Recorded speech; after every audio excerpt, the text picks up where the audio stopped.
외신에서 주목하는 국내 기업과 이슈에 대해 살펴봅니다. 숨겨져 있는 투자 정보 드리는 히든 글로벌 시간. 오늘도 조호진 타키온 대표와 함께합니다. 어서 오세요. 예, 안녕하세요. 네, 오늘의 투자 인사이트 첫 번째는 어디에서 가져오셨나요? 예, 두산 에너비티가 투자했고 많은 분들이 아시는 그 엑스에너지가 드디어 이제 상장을 하면서 티커를 받았다고 인베신닷컴이 이제 보도를 했습니다. 네, 엑스에너지 이 두산 에너빌리티가 투자한 기업이라고 하는데 일단 미국 기업이죠. 예, 어떤 일을 하는 기업인가요? 그 엑스에너지는 SMR 전문 기업이라 볼 수가 있고요. 네. 그 주로 이제 그 미국에서 이제 그 서부에서 동북부 거기가 주로 어디냐면 이제 워싱턴 시애틀. 그래서 시애틀 하면 유명한 이제 기업으로 아마존이 떠오르죠. 물론 거기에 마이크로소프트 있긴 하지만 아마존이 떠오르는데 아마존이 이제 처음에 이제 시작을 하고 대규모로 투자한 기업이 엑스에너지입니다. 그래서 엑스에너지에다가 두산 에너비티가 투자를 했고 투자를 했으면서 당연히 이제 모든 기업은 투자를 한 다음에 상장하기를 제일 원하지 않습니까? 이번에 상장을 갖다가 꾸준히 이렇게 추진하다가 그 티커를 받았다고 이제 인베스트닷컴이 보도했습니다. 그럼 이제 상장 임박했다라고 볼 수가 있겠습니다.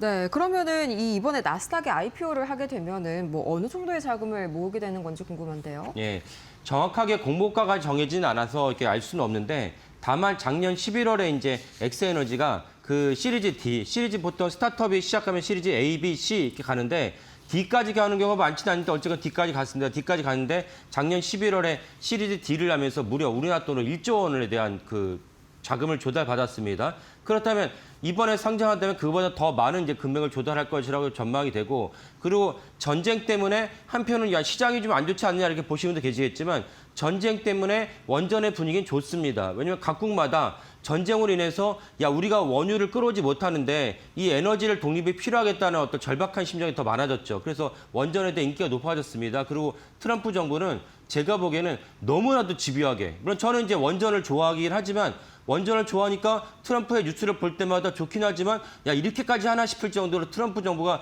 집요하게 원전을 갖다가 강력하게 지원을 하고 있습니다. 이런 것들이 시장에서 맞물리면서 엑스에너지가 아까 말씀드린 작년에 시리즈 D에서 1조 원 넘게 자금을 조달했다면 이번에 상장한다면 1조원보다 훨씬 높은 금액, 훨씬 많은 금액을 조달하지 않을까라는 것이 시장의 분석입니다.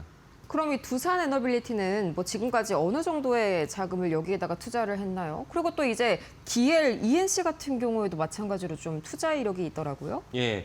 두산 에너비티가 당연히 이제 그 SMR 또 이제 원자로 주기기에 이제 그 공급하는 기업이니까 여기에 일찌감치 투자를 했습니다. 그래서 두산 에너비티는 2023년에 엑스에너지에다가 약 80억 원. 작년 그 당시로는 500만 달러지만 지금은 이제 환율로 하면 약 80억 원 정도를 투자했고요.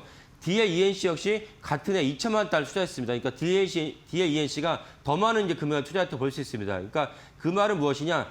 DL ENC는 이제 건설사이긴 하지만 동시에 원자로라는 것을 원전이라는 것을 새로운 어떤 신수종 사업으로 삼았다라고 볼 수 있습니다. 그래서 이 두 기업은 오랫동안 투자해서 결실을 맺었기 때문에 거기에 따른 충분한 상장 차익도 기대할 수 있다라고 여겨집니다.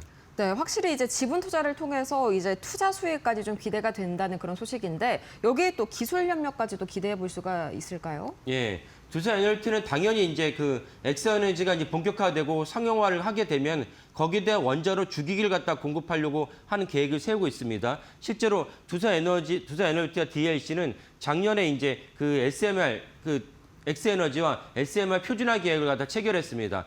표준화 계획이라는 것은 실질적으로 이제 SMR을 제작을 했을 때 여러 가지 다른 부품들도 어떻게 그 조달할 것이냐, 어떤 스펙에 맞춰서 생산할 것이냐가 관건이 되기 때문에 표준화 계약을 맺었다는 것은 두산 에너비티가 가장 중요한 SMR의 주기를 갖다 생산할 수 있는 중요한 어떤 그 전략적인 요청지를 차지했다고 볼 수 있고 DL ENC 역시 마찬가지로 투자 마당에 SMR을 갖다 지을 수 있는 그 건설사가 필요하지 않습니까? 이런 면에서 두산 DL ENC가 중요한 어떤 위치에 올라섰다, 유리한 위치에 올라섰다 볼 수가 있습니다. 그래서 이번에 본격적으로 티커까지 받은 마당에 이제 그 상장이 되고 자금액이 조달이 되고 실질적으로 본격적으로 상장이 해서 거래가 된다면 두산 에너비티가 DL ENC 입장에서는 중요한 어떤 주가의 모멘텀이 되지 않을까라고 여겨집니다. 네, 여기에도 추가적인 모멘텀이 될 만한 새로운 뉴스도 한 가지가 좀 전해졌는데요. 바로 이 두산 에너빌리티가 이달 안에 창원시에다가 SMR 공장 건축 허가를 또 신청을 했다고 합니다.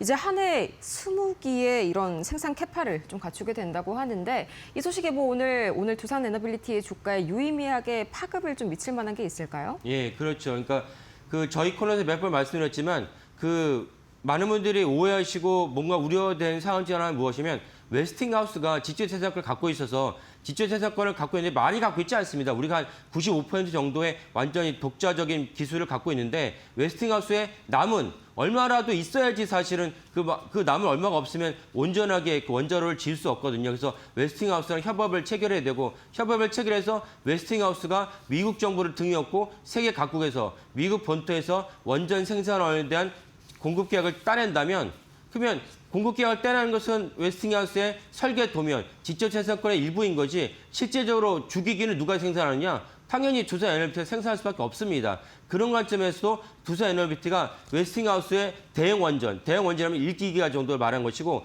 그다음에 400메가 정도는 스몰 원전 SMR입니다. 400메가 이하로는 이제 SMR인데 거기선 두산에너비티가 웨스팅하우스에 눈치 보지 않고 독자적으로 이제 주기기를 공급할 수 있습니다. 그래서 작년에 두산에너비티가 일찌감치 엄청난 규모의 투자를 해서 창원에다 SMR 전용 기기 공장을 짓겠다고 했는데 좀 전에 들으신 것은 허가를 신청했다. 신청했다는 것은 준비가 됐으니까 신청한 것이 막무가내로 신청한다고 볼 수 없지 않습니까? 그래서 이제는 신청하고 이제는 투자한 것이 SMR을 통해서 본격적으로 생산할 것이 궤도 오르겠다 이렇게 볼 수가 있겠습니다.